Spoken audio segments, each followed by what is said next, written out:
Hi Virgo, welcome to Amihan Tarot. Ito ay general reading. Pwede ka makarelate, pwede hindi. So kunin mo lang ang mga messages na para sa'yo. At paalala, ang mga message na to ay gabay lang. Nasa sa'yo pa rin ang control. O kung paano mo ito i-apply sa sitwasyon mo sa buhay. At kung napadaan ka sa aking channel, pwede ka na rin mag-subscribe. Pakihit ang notification bell. At kung makakarelate ka sa reading na ito, maaari mo rin i-like, share, and mag-comment. So, Virgo, ito ang mga message na paparating sa iyo this week, July 20 to 26, 2026. So, Universe, ano ang mga message na paparating kay Virgo this week? So, Virgo, ang iyong overall energy, 5 of Pentacles. Ang iyong opportunity, the Moon. Ang challenge, 6 of Cups. Ang next action or ang mangyayari in the future, Queen of Cups. And then ang outcome, Queen of Wands. So Virgo, ang iyong overall for this week is 5 of Pentacles. May struggle kang nararamdaman this week. Ando dun yung struggle or nahihirapan ka sa isang bagay. Pwedeng nangangailangan ka ng tulong. Tulong sa pinansyal. Maaaring this week kinakapos ka. O nahihirapan ka dahil nahihirapan ka sa isang problema na gumugulo sa isip mo at nang dahil dun apektado yung emosyon mo for this week. Na feeling mo hindi ka makakilos. Na feeling mo may mali. At hindi lang to sa nangangailangan ng pera, but ang 5 of Pentacles is may struggle. At sa tingin mo nangangailangan ka rin ng tao na makakausap mo. Dahil sa tingin mo parang mag-isa ka this week. Ando dun yung lungkot. And then ang yung opportunity, the Moon. Ang opportunity mo is kahit sa tingin mo para ka nada-down, kahit sa tingin mo hindi klaro sa'yo ang lahat, this week may opportunity kang ibahin yan. Pwede mong gawin na magkaroon ng liwanag. Kung i-base mo o titingin ka sa ibang bagay na positibo. At hindi mo hahayaan na mga negative energy lang ang papasok sa energy mo this week. And then, ang iyong challenge, 6 of Cups. 6 of Cups, kaya pala may struggle ka. Itong nagpapahirap sa loob mo this week is regarding to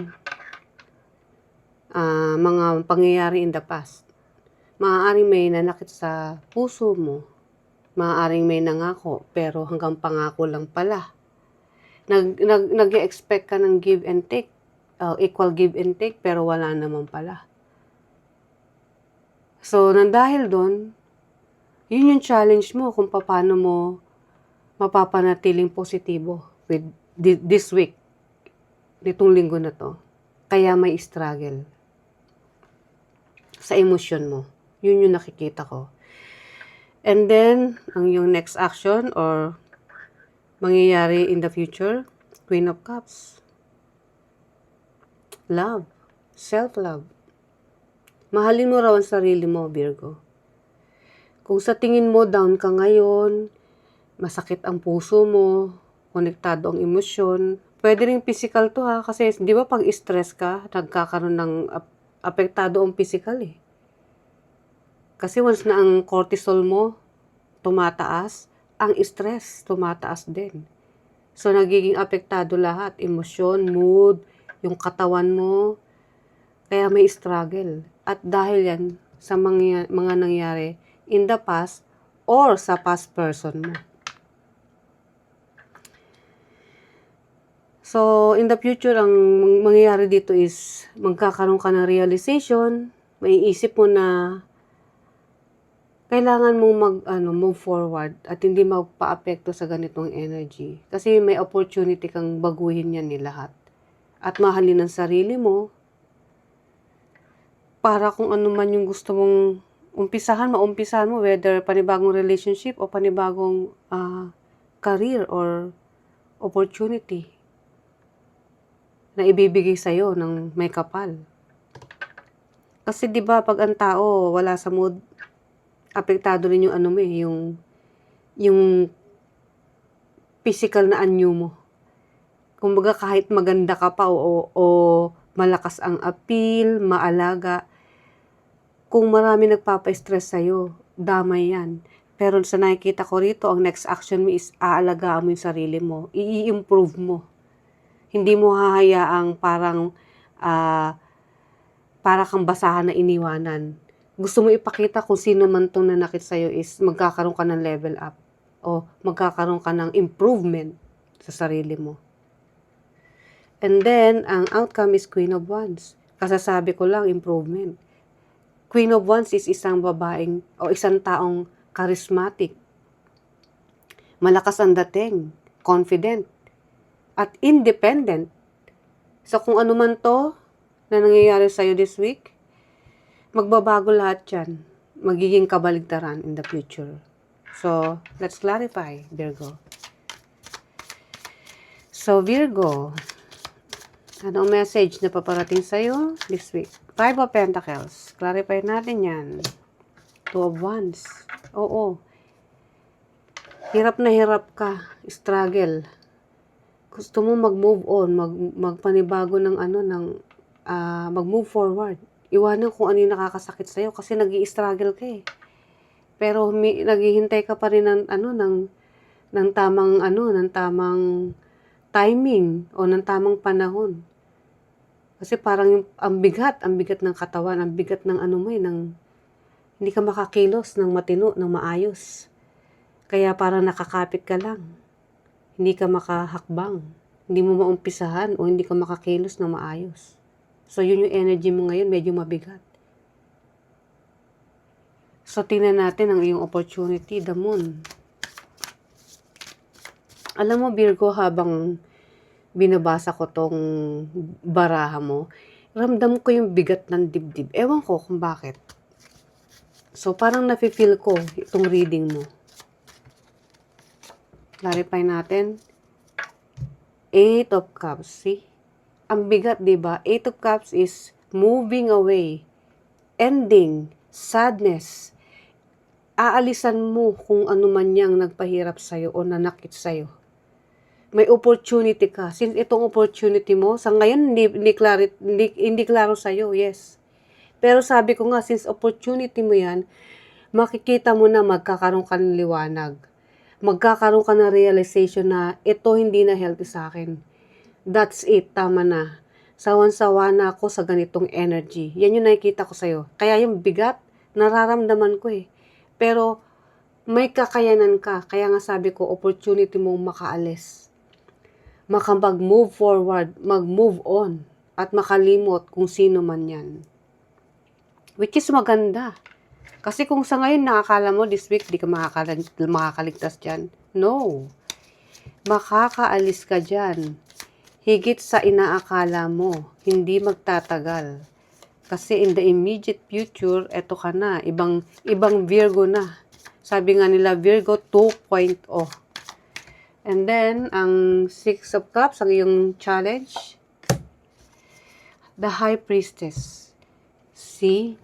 Kasi alam mo merong something, merong hindi sinasabi sa'yo. Kumbaga may nalaman ka ritong sikreto na matagal mo nang pinaghihinalaan, kutob, na eventually nalaman mo rin ang totoo.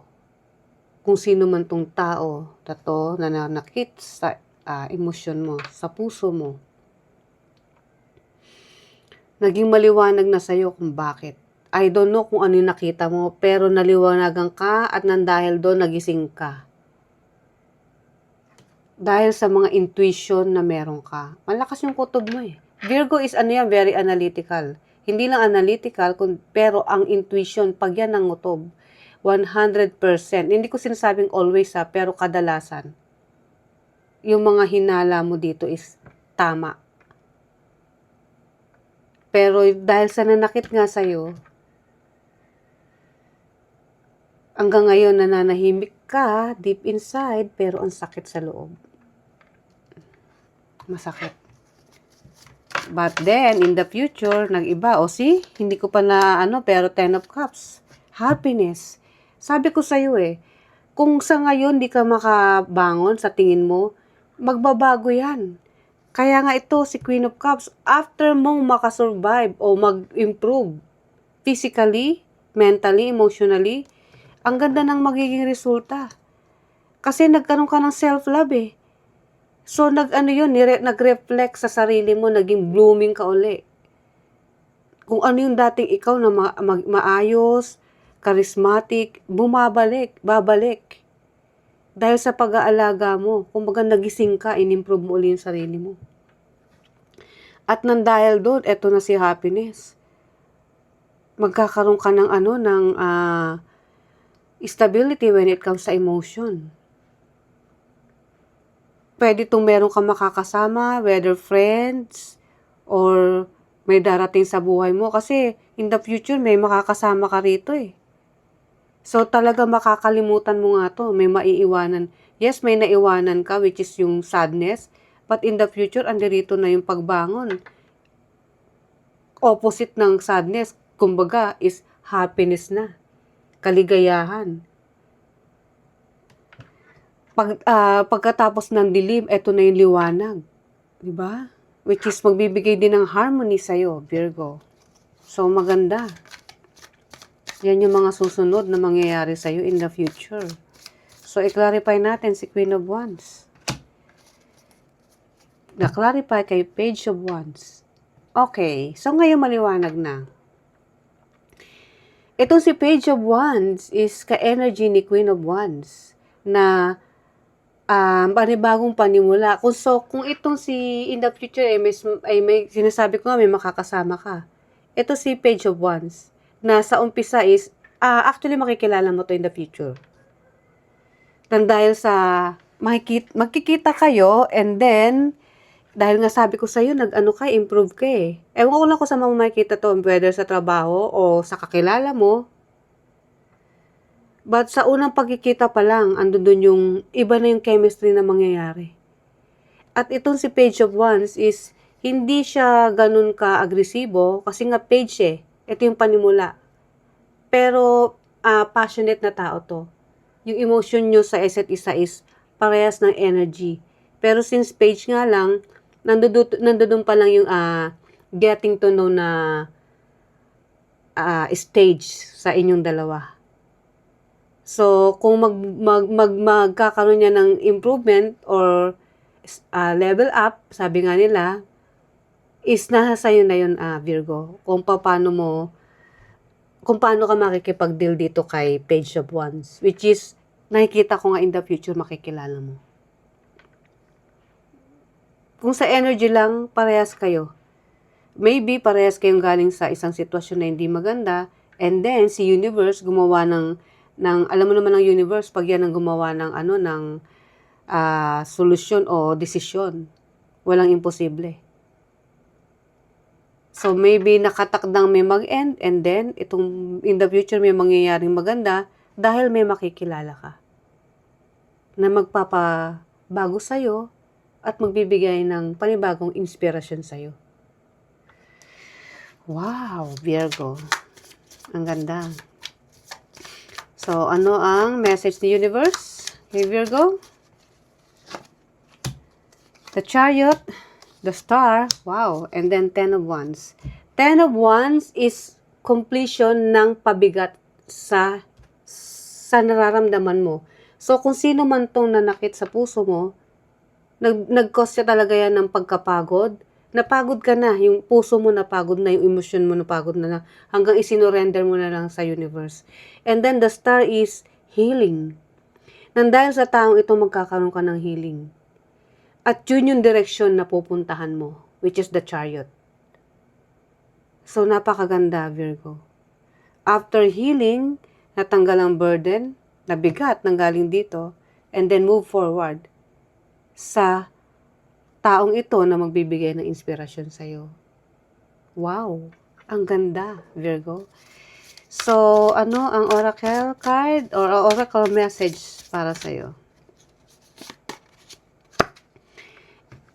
Ancient temple. Seek strength in your past and let the echoes of history guide you towards the future. Wow, ang ganda. See? Tingnan mo raw kung ano yung magiging history na paparating o magbibigay daan para sa iyong future. Which is ito nga, panibagong panimula. Seek strength in your past, di ba? And let the echoes of history guide you towards the future. So, yun yung pupuntahan mo. Yung inspirasyon na ibibigay sa'yo. Kaya nga sabi ko sa'yo maganda ang magiging kahinatnan ng susunod na mangyayari sa buhay mo. So, Virgo, ito ang iyong reading. I hope nagustuhan mo. See you again sa mga susunod pa nating reading. Bye!